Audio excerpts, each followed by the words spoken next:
All right, what's going on here? All right, this is a little evening podcast here.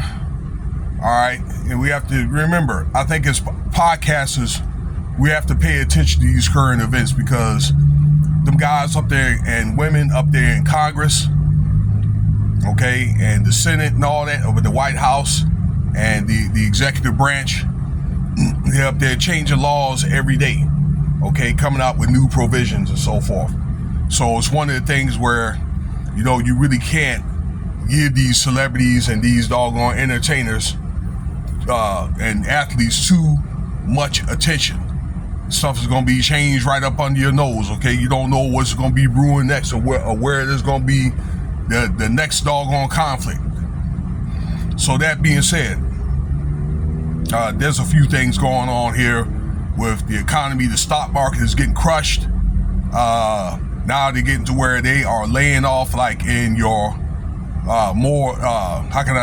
in your civilian entities like Walmart and other places, Target and things like that. But excuse me. But what I want to talk to you is about,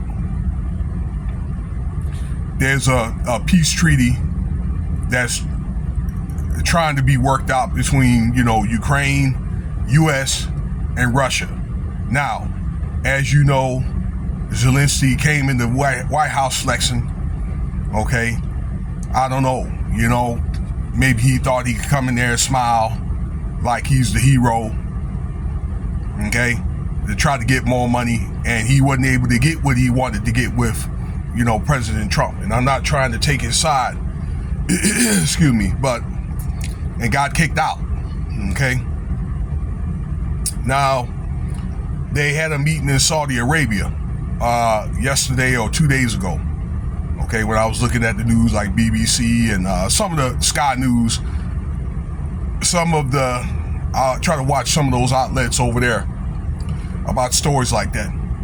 And again, at this peace treaty meeting in Saudi Arabia, okay, there's some U.S. ambassadors. They came and with Zelensky out there and, was able to work out a 30-day tentative deal until, again, these countries here can iron out something permanent as far as a ceasefire for Ukraine. And I think that's good. They're on the right track. So maybe, between other ambassadors in the U.S. and if they had it at a different place, then maybe Zelensky is maybe felt more receptive of that. Okay, so unlike the other guy, number 47. So again, I don't know what the terms are going to have to work out. Okay, but it's Zelensky, the president of Ukraine, has accepted a 30-day deal, but it's going to be up to Russia to iron out, to be that final layer of the cake. Okay, so between U.S. and Russia, they're going to have to work on, the terms in which they're going to have this permanent ceasefire under. Now, while I got you on video, ladies and gentlemen, let me tell you this. Wars, this thing about, beating a bad guy, or this other maybe social reform, okay, or whatever. That's just kind of like the aftermath of it, okay? So really, wars are about business, all right? They're about money, resources, and some type of centralized banking system, okay, really in the end of the day, all right? That they have, a lot of agriculture out there in Ukraine, factories. They have minerals out there, that kind of thing. They got the river. I can't think of the river, but it's the river where Kiev is. It goes from, the Black Sea to the Baltic Sea. Somebody correct me if I've screwed that up. Okay, Kiev, the capital, and then you have the Odessa over there on the beach. So You got ports. There's minerals, agriculture, okay, that kind of thing, and trade, okay. I don't know if they have oil there, but I know one of the things that Russia wants to do is they want to run a pipeline through there and through one of those countries like Turkey and all that to reach to Germany. Okay, I saw that project happen probably about 6 years ago that they had proposed. They wanted to run that through one of the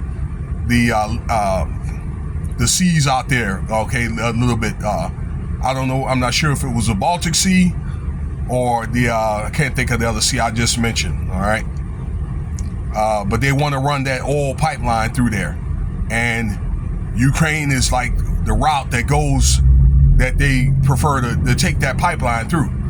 So, this thing, when I said that all about these resources, these countries are not going to want nothing, okay, without getting anything, okay? And I'm thinking in the end, both countries are going to provide security while these operations are going on. And Ukraine will probably end up like Korea. You know how it's split up north and south? Or it's going to end up like Germany, okay? Back in the day when that got split up to East and West Germany. Okay, or something to that effect, okay, where, like per country, they're going to be, they're going to have certain things and all that, okay, under this type of agreement. And if they can't reach an agreement, well, guess what? They're going to be fighting again. Even if they are able to reach an agreement, this overall war is not over, okay? I'm pretty sure during the administration that we're in, we're going to have another battle somewhere else, okay? Like there's tension out there in the China Sea, also in Iraq, between the warnings that U.S. and Iran have. So stay tuned. So 30-day ceasefire, he accepted it. Okay, so around this time here next month, about the 10th, 9th or 10th, we're going to see if they're able to iron out a deal, okay? But trust me, it's not over, okay? U.S., they want to use a lot of those minerals and try to monetize it to pay for a lot of the money that they had given to Ukraine, $350 billion of money that they could have helped out the Americans with. But it's all political in the end of the day. And like I say, money. So let me know what you think about the video. I appreciate your time here. And like, subscribe. Let me know if I left anything out. Cash App $Winston Spivey if you want to donate.